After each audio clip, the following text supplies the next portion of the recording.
హిందూ జనజాగృతి సమితి వాళ్ళు ఒక 7-day వర్క్షాప్ పెడుతున్నారు. గోవా ఆశ్రమంలో ఉంటుంది. అక్కడికి వెళ్తే మీకు స్టెప్ బై స్టెప్ ప్రాసెస్లో హిందూయిజం అంటే ఏంటి, హిందుత్వ అంటే ఏంటి, మన సంస్కృతి, గురు పరంపర, సాంప్రదాయాలు అన్నీ నేర్పుతారు మీకు. Just 7 days. అక్కడికి వెళ్ళి వస్తే మంచి రిసార్ట్ లాగా కూడా ఉంటుంది. అదొకట. ఇంకో ఆప్షన్ చెప్తాను, ఆర్ట్ ఆఫ్ లివింగ్ ఉంది. ఇంకో ఆప్షన్ మన ఆర్ఎస్ఎస్ వాళ్ళు కూడా ఈ కార్యక్రమం ఈ హిందూ దాని గురించి చెప్తారు. ఇలాంటివి ఏదో ఒకటి జాయిన్ అయ్యి ఒక వర్క్షాప్ తీసుకోకపోతే నువ్వు సర్టిఫికెట్లో మాత్రమే హిందూ అవుతావు, కానీ నీకేం తెలుస్తుంది? బయట వీడియోలు చూసి ప్రవచనకర్తలు చెప్పేదాంట్లో 100 బొక్కలు ఉన్నాయి. రాముడు మాంసం తింటాడు అని చెప్తున్నారు. రాముడు మాంసం తినేదాన్ని ఆ Gita Gorakh press translation, original Valmiki రాసిన ట్రాన్స్లేషన్ని పోయట్స్ వాళ్ళ భక్తితో రాయడం స్టార్ట్ చేశారు. తప్పులు రాశారు. బాధాకరమైన విషయం. బెస్ట్ ఎగ్జాంపుల్ మన తులసీదాసు ఏం చేశాడంటే, సీతమ్మని రావణుడు ముట్టుకోలేదు అని రాశాడు. అది రాంగ్. అది వాల్మీకి రామాయణంలో ముట్టుకున్నాడు, ఎత్తుకొని తీసుకెళ్లాడు అని ఉంది. వాల్మీకి ఒరిజినల్ రామాయణం. తులసీదాస్ ఎందుకు అలా రాశాడు? రాముడి పరమ భక్తుడు. జగన్మాత సీతని ఈ రాక్షసుడు ముట్టుకోవడమా? అది అసలు నేను ఊహించుకోలేడు. అసలు కాలిపోతాడు పార్వతీమాత అది ఇది అని అనుకుని రాస్తాడు అనమాట. ఇంకా ముట్టుకోలేదు అని రాసేస్తాడు. అంటే భూమిలో పెట్టి డైరెక్ట్గా తీసుకెళ్లారు సంభవం. ఇట్లా ఒక్కొక్కరు చేసిన డిస్టార్షన్స్ అన్నిటిని ఇప్పుడు కొన్ని 200 రకాల రామాయణాలు ఉన్నాయంట. ఒక్కొక్కటి అంటే 2 దాంట్లో మనము ఒరిజినల్ కాపీని పట్టుకోవాలి. వాల్మీకి రామాయణం పట్టుకోవాలి. రాముడు మాంసం తిన్నాడు, సాధ్యం మరి ఒరిజినల్ రామాయణం ఎక్కడ దొరుకుతుంది? శ్రీరామ చక్రధర్ గారు విజయనగరంలో వాల్మీకి రీసెర్చ్ సెంటర్ అని పెట్టారు, కేవలం దీనికోసమే. అది చాలా లేట్గా స్టార్ట్ అయింది యాక్చువల్లీ. అంతకుముందు మనకి దయానంద సరస్వతి గారు దీని మీద చాలా రీసెర్చ్ చేశారు. ఆర్య సమాజ్ కూడా ఒకప్పుడు పెట్టిన ఆర్య సమాజ్ వేరు, ఇప్పుడు ఆర్య సమాజ్ వేరు. దయానంద సరస్వతి గారు మన సనాతన ధర్మంలో ఉన్న రిలీజియన్ అందుకున్న ఫ్రిల్స్ని క్లీన్ చేశారు. యాక్చువల్గా వేదంలో కూడా వీళ్ళు ఏం చేశారంటే, వేదవ్యాసుడు ఒక వేదాన్ని 4 వేదాలుగా విభజించాడు. ఇప్పుడు జనాలు ఏంటంటే అసలు వేదం ఒకటే కూడా మర్చిపోయి 4 వేదాలు అంటారు. వేదం ఒకటే, జనాలకు అర్థం కావడానికి 4 డివిజన్స్. ఆ తర్వాత శాస్త్రాలుగా రకరకాలుగా డివైడ్ అవుతూ పొల్యూట్ అవుతూ ఇప్పుడు అదేదో ఓన్లీ 1% అవైలబుల్ అని ఎక్కడ చదివాను. అదేదో ఒరిజినల్ కాపీ ఆఫ్ వేదము ఓన్లీ 1% అవైలబుల్ అంట. అంటే మీకు మరో ఆదిశంకరాచార్యుడు పుట్టుకొస్తే కానీ మీకు ఒరిజినల్ దొరకదు. అట్లాంటి కాలంలో దయానంద సరస్వతి గారు దాన్ని తీసుకుని మొత్తం క్లీన్ చేశారు. జ్యోతిర్లింగాల గురించి, ప్రతిష్టాపన గురించి మొత్తం అన్నిటి మీద చాలా క్లారిటీ ఉంటుంది. ఒరిజినల్ కాపీ మీకు అక్కడ దొరకవచ్చు. గీతా గోరఖ్ ప్రెస్ ఒరిజినల్ కాదు, but at the same time మీకు ఇంటెలిజెన్స్ ఉంటే మీకు దాంట్లో బొక్కలు తెలిసిపోతాయి. నేను సద్గురు వేదాలకు అగెయిన్స్ట్ అంటారు కదా, నేను ఆశ్రమంలో నుంచి ఆ సాధనలు చేయడం వల్లే వేదాలు నాకు బ్రహ్మాండంగా అర్థమవుతున్నాయి. ఇప్పుడు ఫర్ ఎగ్జాంపుల్ గీతా గోరఖ్ ప్రెస్లో ఆయన పోయిట్ రాసిన ట్రాన్స్లేషన్లో ఉన్న తప్పులు నాకు అర్థమైపోతాయి. రాముడు పళ్ళు తినేటప్పుడు అందులో సాంస్క్రిట్లో ఒక మాంసకృతం అనే టైపు వర్డ్ ఉంటుంది. దాన్ని డైరెక్ట్గా ఆ మాంసాన్ని స్వీకరించడానికి ఉంటుంది. ఇప్పుడు మీరు చూడండి, ఒక చేతికి స్కిన్ ఉంటుంది, దాని లోపల మాంసం ఉంటుంది, దాని వెనకాల బోన్ ఉంటుంది. సేమ్ ఒక యాపిల్ పండు తీసుకుంటే స్కిన్, మాంసము, సీడ్ కదా, అందులో ఉన్న మాంసం తింటే దాన్ని లిటరల్గా మాంసం అని రాస్తాను. కానీ చాలా మంది పెద్ద ఆధ్యాత్మికవేత్తలందరూ కూడా రాముడు రాజు, క్షత్రియుడు, మాంసం తిన్నారు అని చెప్పి వాదన ఉంది. తప్పు, తినలేదు. ఇప్పుడు నా వరకు నేను ఏం చేస్తానంటే, ఇది అందరూ ఫాలో అవ్వాలి. This is a very important formula. Don't look up to anyone, don't look down on anyone. End of the day, when I sit in front of any meeting, both are same. You are also eating paneer biryani, I am also eating paneer biryani. So let's talk whether it works or not. What works for us? అట్లా చూసుకుంటే మీరు ఒకసారి ఇప్పుడు చాగంటి కోటేశ్వరరావు గారు, మన గరికపాటి గారు, వీళ్ళందరినీ తీయకూడదు అనుకున్నాం పేరు, మీరు తీశారు. లేదు అంటే మనం వి రెస్పెక్ట్ దేర్ వర్క్. కానీ జనాలు ఇలా చూడకండి. వాళ్ళ స్థాయిని మీరు సాధన ద్వారా పొందవచ్చు. వాళ్ళ స్థాయిని మనము కూడా పొంది వాళ్ళలాగా మనం కూడా చేయవచ్చు అనేది మనం గమనించగలిగితే అప్పుడు మీకు నిజాలు అర్థమవుతాయి. మనం ఏంటంటే సైడ్ కిక్స్ని ఫాలో అవ్వకూడదు, ఒరిజినల్ని ఫాలో అవ్వాలి. Original is Valmiki. వినోద్ గారిని సూటిగా ఒక ప్రశ్న అడగాలి అని అంటే, చాలా అధ్యయనం చేశారు, చాలా పరిశోధించారు, ఇన్ని రోజులు మీ టైంని, వాల్యుబుల్ ఏజ్ని అంతా కూడా పరిశోధనకే అంకితం చేశారు కదా. నిజంగా చెప్పాలి అని అంటే హిందూయిజం, క్రిస్టియానిటీ, లేకపోతే ఇస్లామిక్ ఇలాంటి మతాలు ఎందుకు పుట్టుకొచ్చాయి అసలు? మతం అంతా ఒకటే, మనుషులంతా ఒకటే, మతం కాదు, ఐ మీన్ మనుషులంతా ఒకటి అనుకొని అందరం సోదర భావనతో బతకాల్సింది పోయి, మతం అనేది ఏర్పడడం ఒక ఎత్తు అయితే అందులో మా మతం గొప్పదంటే మా మతం గొప్పదే ఎక్కువైపోతుంది. ఉదాహరణకు చెప్పాలంటే మీరు హిందుత్వం మీద పోరాడతారు, ఇంకొక ఇస్లామిక్ సోదరిని పట్టుకుంటే మా దేవుడే గొప్ప, మా అల్లను నమ్మితే మాత్రమే మీకు స్వర్గద్వారం ఉంటుంది అని చెప్తారు, జన్నత్ మిల్తాయే అని అంటారు.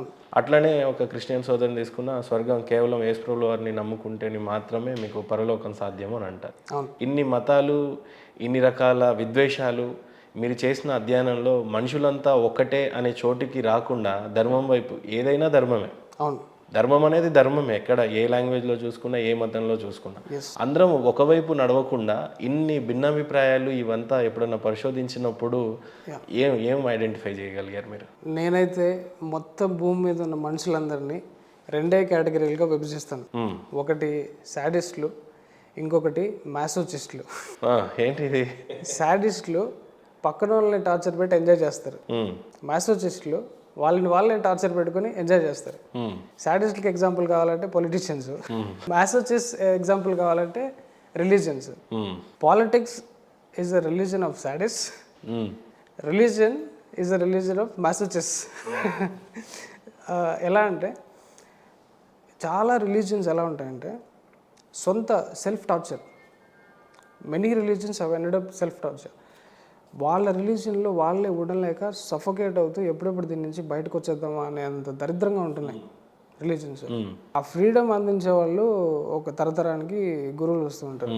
సరే, ఇప్పుడు పొలిటీషియన్ ఊరికే తిట్టడం మంచిది కాదు. ఒక పొలిటీషియన్ జనాలకి ఎలా ఉపయోగపడతాడని ఒక పాజిటివ్ ఆస్పెక్ట్ చెప్తాను. After that let's connect back to why people are divided. Ankur హాస్పిటల్లో ఒక ఆమె సిజరీన్ జరిగింది. C1 అంటారు, C2 అంటారు, డబ్బులు లాగుతారు.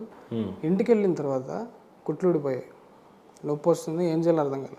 మళ్ళీ వెళ్ళారు, మళ్ళీ కుట్లు వేసారు, వచ్చింది, మళ్ళీ కుట్లు ఊడిపోయింది. 3-4 టైమ్స్ ఇలా జరిగింది. ఇలాంటి ప్రాబ్లమ్ని ఎవరు సాల్వ్ చేయగలుగుతారు? లక్షల డబ్బులు ఇన్వాల్వ్ అయినాయి, బయట ఎవరికి చెప్పుకోలేదు. మన శ్రీనాథ్ పొలిటీషియన్ అంకుర్ హాస్పిటల్కి వెళ్ళి ఇది వేరే హాస్పిటల్లో జాయిన్ చేయాలంటే 10-20 లక్షలు అవుతుంది. నువ్వు యాజ్ ఎ డాక్టర్గా you are the one responsible. వీళ్ళు కామన్ మ్యాన్ వెళ్తే ఎవరు పట్టించుకోరు, నువ్వు వెళ్ళి సాల్వ్ చేస్తావు. వాళ్ళకి ఆమెకి అపిటైట్ లూజ్ అయిపోయి బ్రెయిన్ అంతా ఇదైపోయి కళ్ళు కనబడక టేస్ట్ రాకుండా ఇలా అవుతుంది. అది అక్కడి నుంచి ఏమైనా అయిందంటే నువ్వే రెస్పాన్సిబుల్. అసలు హాఫ్ బ్రెయిన్ వాళ్ళకి ఇట్లాంటి ఆపరేషన్స్ ఎందుకు ఇస్తారు మీరు?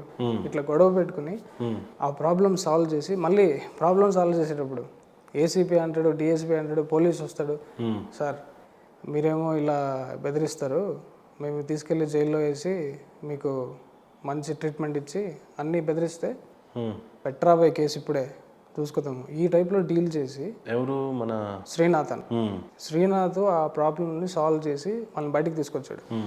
పొలిటీషియన్స్ వల్ల ఎన్ని ఉపయోగాలు ఉన్నాయో గమనించండి. ఇప్పుడు మీరు చాలా బిజినెసెస్ హ్యాండిల్ చేస్తూ ఉంటారు. యాజ్ అ మేనేజర్ మీకు ఎంత పెయిన్ ఉంటుందో మీకు తెలుసు.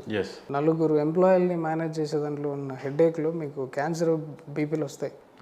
స్టేట్ని మేనేజ్ చేస్తున్న ఎంపీకి ఎంత ఉంటుంది, వాళ్ళ బిజీ స్కెడ్యూల్లో అనకూడదు మనం యాక్చువల్లీ. బట్ అన్ఫార్చునేట్లీ దొంగలు, క్రిమినల్స్ కూడా ఉన్నారనుకోండి, దేర్ ఎంజాయింగ్ ద, అంటే they don't know that they are servants.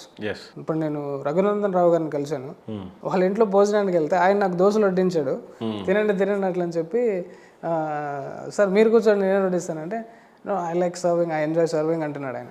So ఇట్లాంటి అంటే the field itself, politics అనే ఫీల్డే నువ్వు సేవాభావం ఉన్న వాళ్ళు దాంట్లోకి ఎంటర్ అవ్వాలి, లేకపోతే ఎంటర్ కాకూడదు. ఇలా ఉపయోగాలు కూడా ఉంటాయి. కాకపోతే చాలామంది శాడిస్టులుగా ఎండిపోతున్నారు. ఈ శాడిస్టులే దళితుల్ని పట్టుకుంటున్నారు. దళితులు గమనించాల్సింది ఏంటంటే ఏ పొలిటీషియన్ కూడా వాళ్ళని పైకి తీసుకురావట్లే, వాడుకుని వదిలేస్తున్నారు, వాళ్ళని పూర్గానే ఉంచుతున్నారు. They are not empowering the Dalits, they are keeping them poor so that they can win over next elections. ఆ హారిబుల్ స్టేట్ నుంచి బయటికి తీసుకురావాలంటే గురూస్, గురువుసే చేయగలుగుతారు. I think I'm answered. So ఎందుకు మరి ఇన్ని భిన్న మతాలు? కాస్ట్ అనే వర్డ్ భావం రూపంలో కానీ అర్థం రూపంలో కానీ ఎక్కడా మన శాస్త్రంలో చెప్పలేదు. దాన్ని అది పోర్చుగీస్ నుంచి తీసుకొచ్చిన సైడ్ కిక్ వర్డ్ అది. ఇప్పుడు మొన్న ఆర్జే కిరణ్ ఒక వీడియో వైరల్ అవుతుంది. ముస్లిమ్స్లో ఉన్న అన్ని మతాలు అన్ని విభజనలు బయటపెట్టింది అనమాట. వీళ్ళ సైడ్ క్రిస్టియన్ సైడ్ కూడా రకరకాల చర్చిలు రకరకాల కమ్మ కాపు అన్నీ ఉంటాయి. హైలైట్ చేసేది మాత్రం హిందుత్వాన్ని ఎందుకు హైలైట్ చేస్తారు? సో విక్టిమ్ కార్డులో మనమే ఉన్నాం ఇప్పుడు. వీడియో మీకు ట్విట్టర్ ఓపెన్ చేస్తే రక్తాలు కార్చుకుంటే హిందూ కనబడతాడు. మాకేం చేయట్లేదు అని చెప్పి దీని మీద నేను సద్గురు నాకు ఎప్పుడు చూసిన సద్గురు ఎగ్జాంపుల్ ఎందుకు వస్తుందంటే, నాకు అలాంటి డిఫరెన్సెస్ని యునైట్ చేసే దాని మీద పనిచేసిన వాళ్ళలో మిగతా ఎవరు నాకు కనబడలేదు. సద్గురు గ్రామోత్సవం అని ఒక కాన్సెప్ట్ పెట్టాడు. అది ఎంత బ్యూటిఫుల్గా ఉంటుందో చూడండి. లేడీస్ చిన్నప్పుడు గలగల అని ఇట్లా ఆడుకునే లేడీస్ చిన్నపిల్లలు పెళ్ళైన తర్వాత అసలు ఇంటి నుంచి బయటకు రాకుండా అయిపోతారు. అవును, కంప్లీట్గా వంటింటికి పరిమితం అవుతారు. ఒక ఇంటికి దీపం ఇల్లాలు, మన నారీ శక్తి కొన్ని ఉపయోగాలు ఇవన్నీ మనం చూసుకుంటే ఆమెని మనం కాపాడుకోలేకుండా 20 yearsకి they feeling like old age people, ముసలిలాగా ఫీల్ అవుతున్నారు. Because of no exposure to outside, too many restrictions. వాళ్ళని ఆడించాలి డిసైడ్ అయ్యాడు. ఓన్లీ విలేజెస్ తీసుకొచ్చి ఈమె ముసలోళ్ళు త్రోబాల్ కాంపిటీషన్ చూసారా మీరు? అక్కడికి సచిన్ టెండూల్కర్ ఇన్వైట్ చేసి కిరణ్ బేడి ఇన్వైట్ చేసి ఉమెన్ ఆర్ ప్లేయింగ్ నౌ. దాంట్లో యూత్ పార్టిసిపేట్ చేసేటప్పుడు ఖచ్చితంగా మీ కాస్ట్ డిఫరెన్సెస్ ఎవరు చూడరు. Game is a place where you will not see any caste discrimination. Unite చేశాడు. ఓనరు లేబరు ఆడుకుంటారు ఒకే గేమ్లో. వాళ్ళు మళ్ళీ అడిక్షన్స్ పోయే వాళ్ళకి గేమ్లో స్మార్ట్గా కనబడాలంటే స్మోకింగ్, డ్రింకింగ్ హ్యాబిట్స్, ఇన్ని ఉపయోగాలన్నింటినీ ఆయన గమనించి లెట్స్ గో ఫార్వర్డ్. స్టార్టింగ్లో ఒక విలేజ్లో ఒక ఊర్లో టోర్నమెంట్ కండక్ట్ చేయడానికి వాలంటీర్స్కి చాలా కష్టం ఉండేది. అలాంటిది ఇప్పుడు స్టేట్ లెవెల్ కాంపిటీషన్స్ దాకా వచ్చేసారు. ఆంధ్రాలో కూడా ఈషా గ్రామోత్సవం రాబోతుంది. This is a concept and this is an attempt which is being played. మన గవర్నమెంట్ పొలిటీషియన్స్ ఏం చేస్తున్నారు? ఫ్రీబీస్ మొత్తం అన్నిటినీ అప్పులు పాలు చేసి మనోడు సచివాలయాన్ని అమ్మేద్దాం అనిపోయాడు కదా. ఇలాంటి పాలిటిక్స్ అస్సలు దేశాన్ని బాగా చేయలేవు. We need gurus position over there. హిందువులే ప్రధానంగా మతం మారడానికి ప్రధాన కారణాలు ఏంటి? క్రిస్టియానిటీ ప్రధానంగా టార్గెట్ చేసింది ఇస్లామిక్ని కాదు. ప్రధానంగా చూసినట్లయితే మీరు అన్నట్టు హిందువులే ఎక్కువగా విక్టిమ్స్గా కనబడతా ఉన్నారు. హిందువుకి తన చరిత్ర తెలియక మతం మారిపోతున్నాడా? నిజంగా ఆయనకి ఏం చరిత్ర లేదు, ఆ దేవుడికి అంత పవరే లేదు, ఆయన ఇతిహాసాల మీద ఆయనకు అంత నమ్మకమే లేకుండా పోయిందా? ఎందుకు అంత ఈజీగా విక్టంగా మారిపోయి మతాన్ని మారిపోతున్నాడు ఒక హిందువు అంటే ఏమంటారు? ఫస్ట్ పాయింట్ ఏంటంటే ప్రతి ఒక్క మనిషికి అసలు టైం అనేది లేకుండా చేశారు. ఒక మనిషి శరీరంతో బిజినెస్ చేసుకునే కంపెనీలు ఉన్నాయి. మీరు బయటికి వెళ్ళాలి అట్లంటే ఒక షర్ట్ ఐరన్ చేయాలంటే 20 రూపాయలు పెట్టాల్సి వస్తుంది. ఒకప్పుడు మన ఇంట్లో మనమే తోముకునేవాళ్ళం. బయటకు వెళ్ళాలంటే మీ కార్, పెట్రోల్, ఎవ్రీథింగ్ బయట ఒకడు బిజినెస్ చేస్తాడు. So you are a slave to అది అదర్. అలాంటప్పుడు నీకు ఇండిపెండెన్స్ అనే ఫ్రీడమే లేకుండా పోతే ఇంక నీకు రిలీజియన్, హిందుత్వం అనే పవర్ ఎక్కడొస్తుంది? ఎక్కడి దాకా వెళ్ళిందంటే ఇది ఎగ్జామ్ రాయాలంటే ఈ దారాలు కట్ చేయాల్సి వస్తుంది, తాళి తీసేయాలి. మొన్నంతా జరిగింది అది. దాని వెనకాల పోరాడేవాడు. ఏం చేయాలి అని అడిగితే రథం కాలిపోయినప్పుడు ఆ చుట్టుపక్కల ఉన్న మఠాధిపతులు రాలేదు. కరుణాకర్ సుగుణ గారు, లలిత్ కుమార్ గారు, లేకపోతే మాబోటోళ్ళు, నేను ఎక్కువ జియో పాలిటిక్స్లో ఉంటాను, లోకల్ మీద నాకు అంత ఐడియా ఉండదు, బట్ అదర్వైజ్ వీళ్ళు వస్తున్నారు.